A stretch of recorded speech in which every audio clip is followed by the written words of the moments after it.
All right. Well, the topic today is really could be called your true nature. Uh, what is our true nature? I was working with somebody yesterday, one of the group, and we were working through these issues of what is the true self and et cetera, just trying to work with some of this. And I said, well, tune in tomorrow because we'll have a good poem on it. Uh, True self is a little tricky because you're still got the self in there, and for us the self is almost, just in the way the words work, something separate. So the buddhas talk about your true nature. uh, they might call it the buddha nature, but what is our true nature as human beings? What is it? And so I've got a little text to give you, and it'll be in print tomorrow on the Monday mail out. But let's, it's good to let things hit your ear a couple of times. And I was reading it out to my own ears.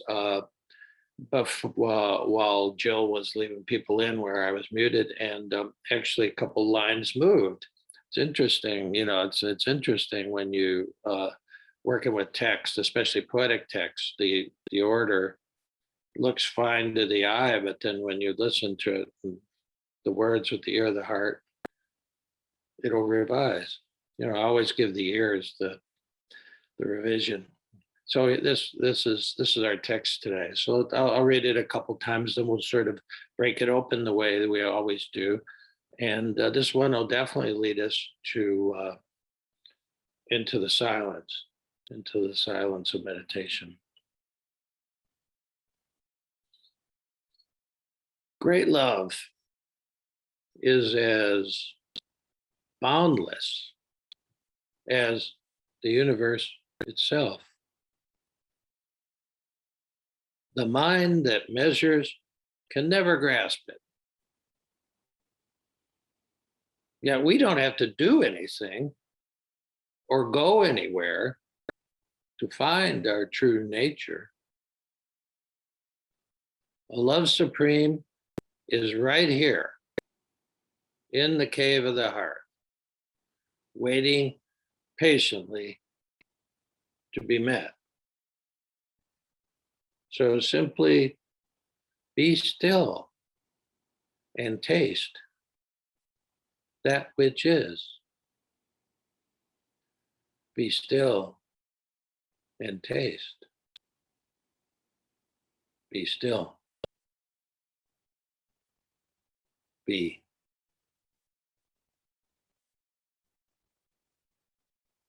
Great love is as boundless as the universe itself.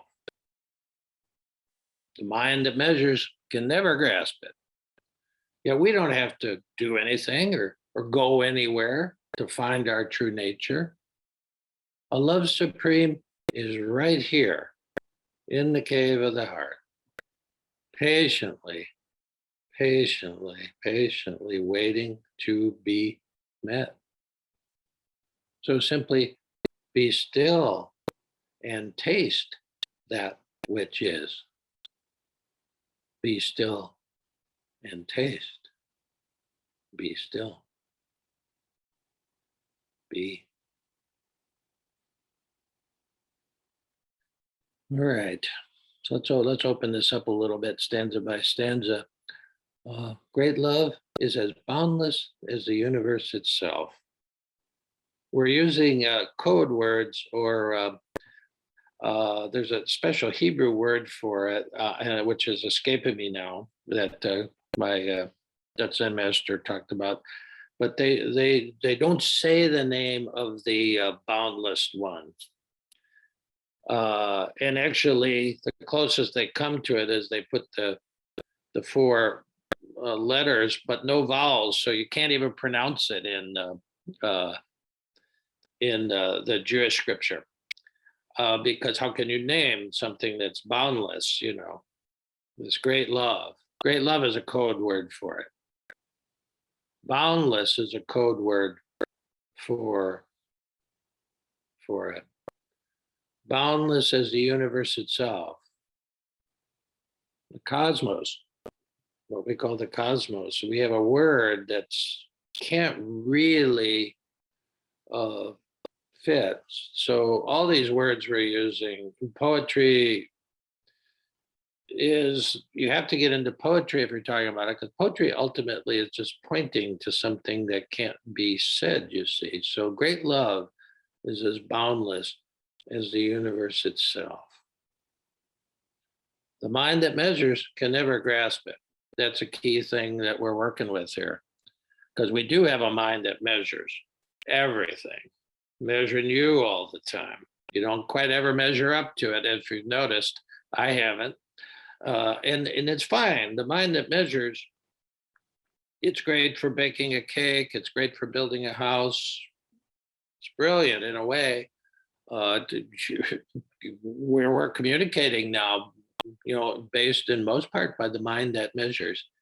But it's not fit to grasp your true nature or to the nature of the universe.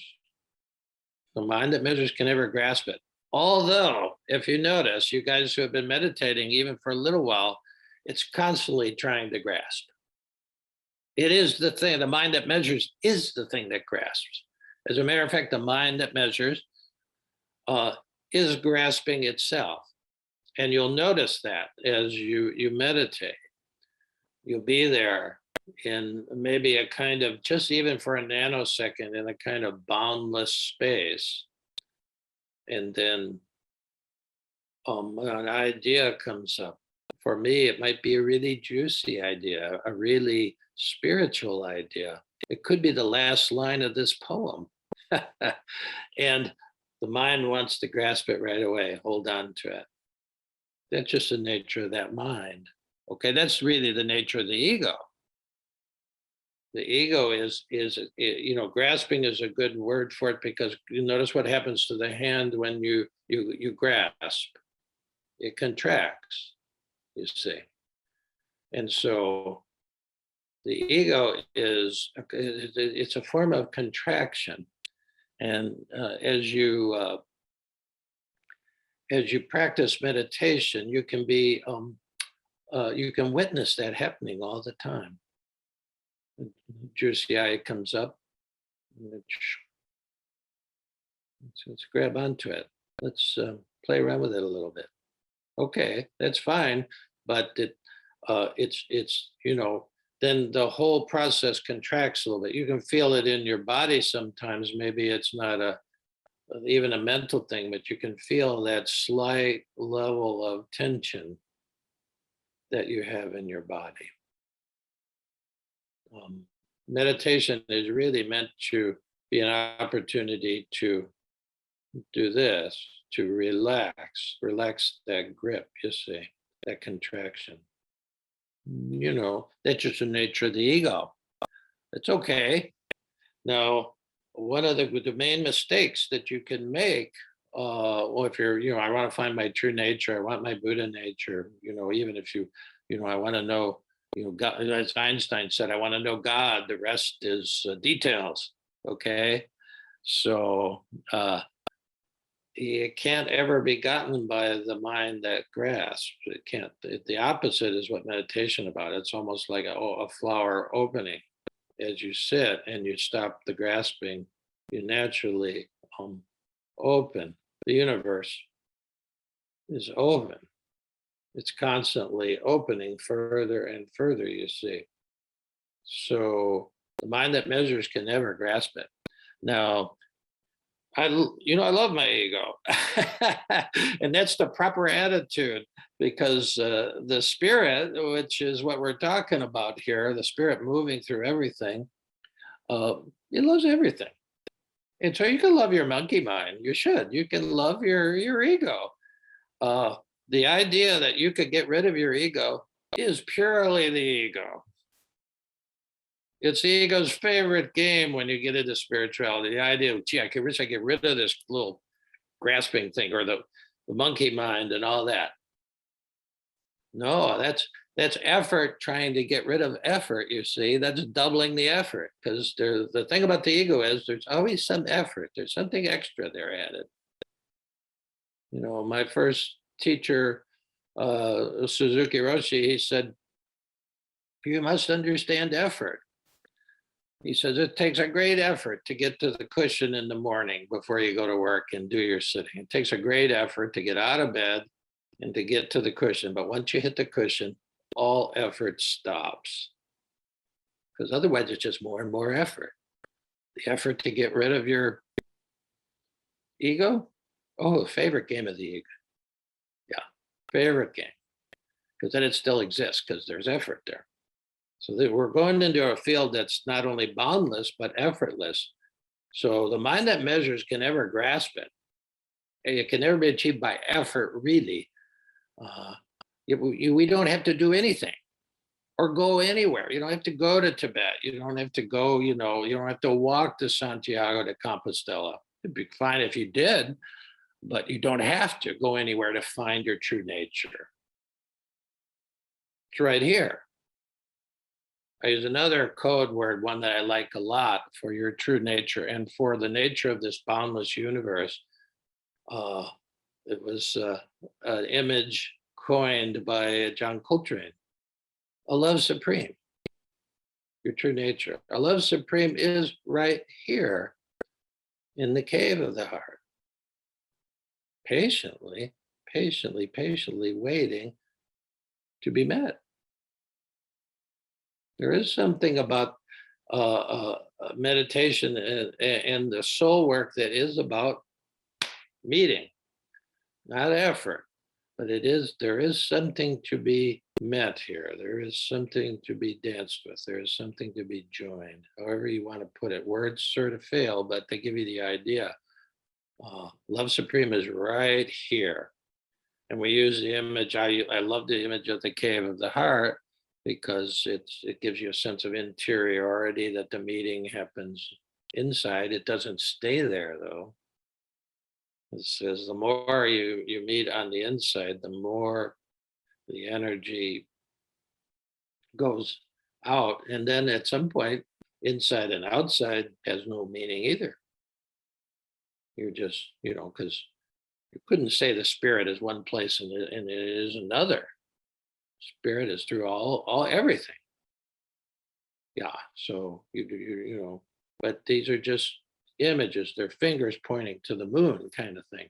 So love supreme is right here in the cave of the heart. By pointing to that center, which centering prayer talks about, Christian contemplative form, that center is it's a center that's everywhere, whose circumference is nowhere. See, it's a boundless thing. It has to be. Cannot be bounded. So we're talking about going into a realm of real freedom here.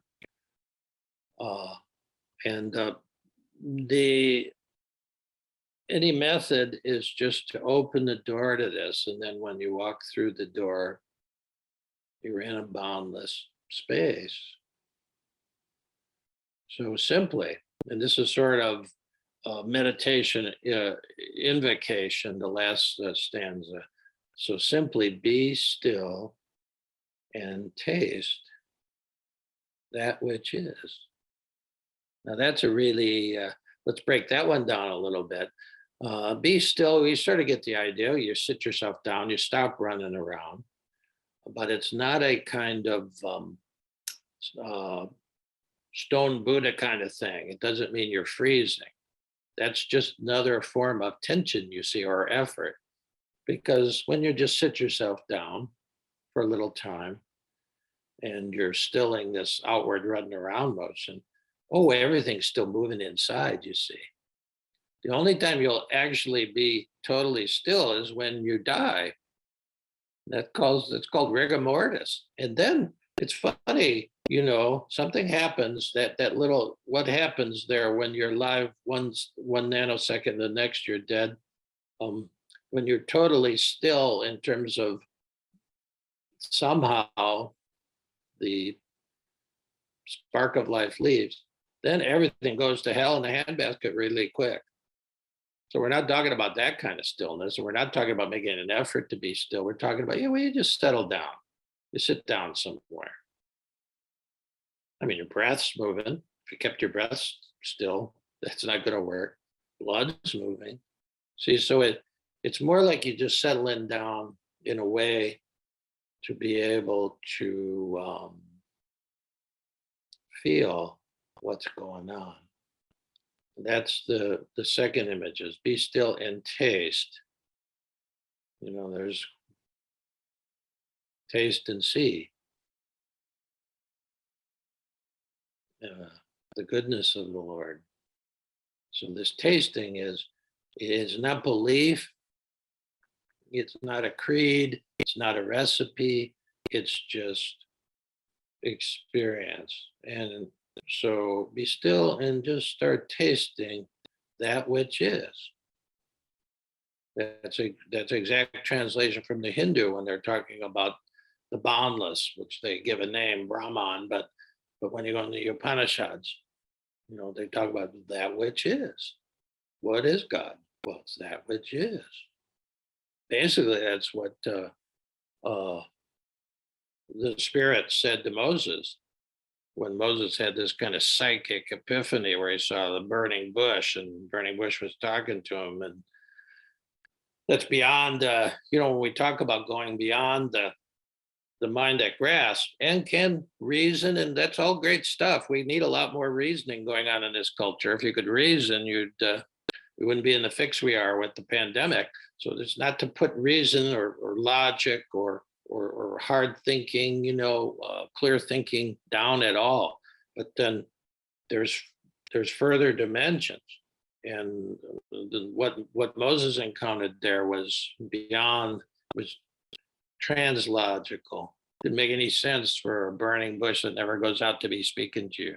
So that's a psychic dimension, which there's at least three dimensions of consciousness beyond the logical to become, and that's what we're working on in meditation, is to go translogical, to go beyond the logic. It doesn't mean to become illogical.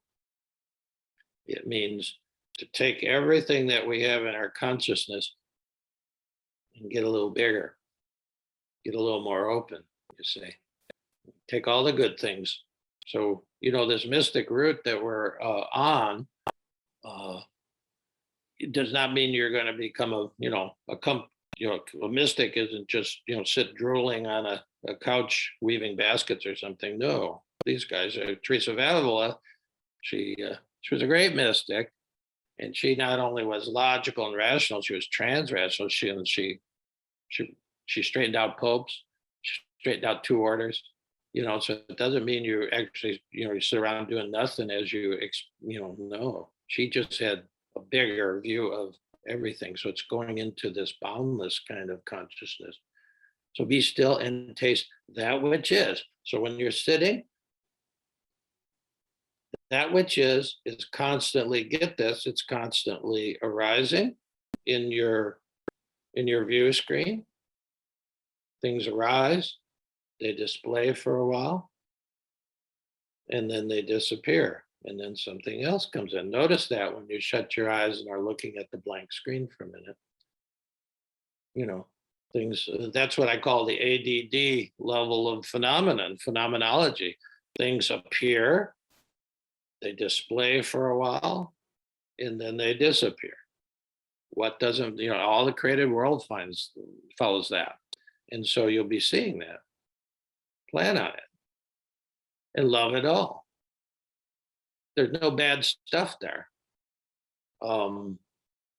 So be still and taste that which is.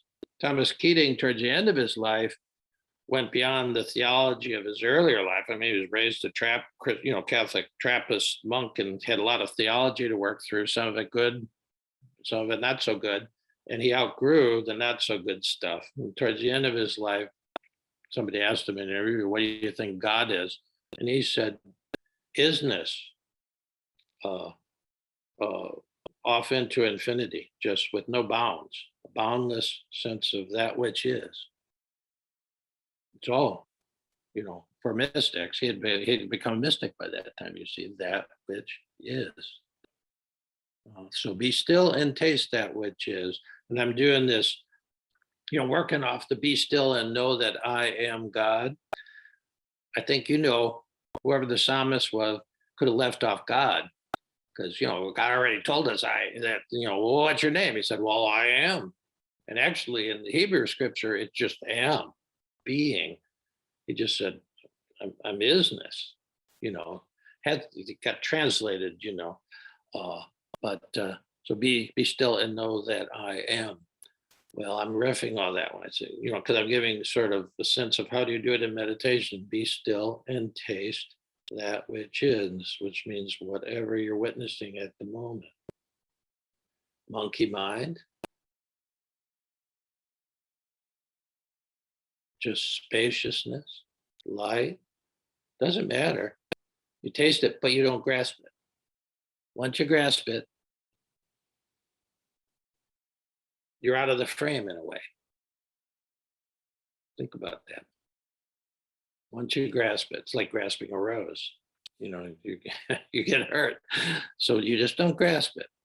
Where this is what it really means to be the witness. Witnessing consciousness is further down the line. Again, it's translogical. You're on the hook just to be the witness there. And after a while, you start to take that outside of formal meditation. One of the great Zen texts, one of my favorite Zen texts from, I think it was the Sixth Patriarch, and it's called sometimes Verses on the Faith Mind or Verses on the Mind That Trusts. And it starts out like this. And really, the rest of it elaborates the beginning, the very first line. This Zen master could have written for newspapers because you put it in the first line in the newspaper. You put it right there. And he said, the great way is not difficult. Just avoid picking and choosing. The ego picks and chooses all day long. And in some senses, it has to, because when you're talking about navigate, you got to go left or right. You're going to a certain place, you pick one or another. So the ego's job is picking and choosing. Okay. But that's not the job of this larger consciousness. There's a whole other realm. Picking and choosing got us in all the religious wars we were in. My God is bigger than your God. Think about it. But this picking and choosing is that you can drop that in meditation. The great way is simple. Just avoid picking and choosing. So whatever arises into your vast screen of consciousness during the time, love it. You don't have to say, yeah, that's great, and grasp onto it. Yeah, I want to remember that. Or you don't have to say, oh no, not monkey mind. Let me get rid of it, or madness, or anger, or guilt. No, you just avoid picking and choosing, especially in this space. This is what he called the great way, and then that expands the space of meditation extends to your whole life. Now that doesn't mean that you don't ever do anything in real life.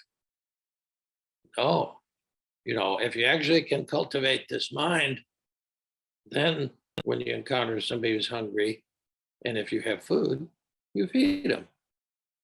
If you encounter somebody who's without shelter and you have room, take them in.